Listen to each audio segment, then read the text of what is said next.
Alam mo, ang maging OFW, ang isa sa pinakamahirap na desisyon na gagawin mo sa buhay mo kung mag-a-abroad ka.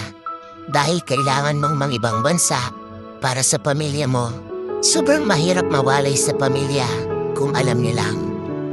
Bawat minuto, bawat oras, bawat araw at bawat taon na hindi mo sila nakakasama.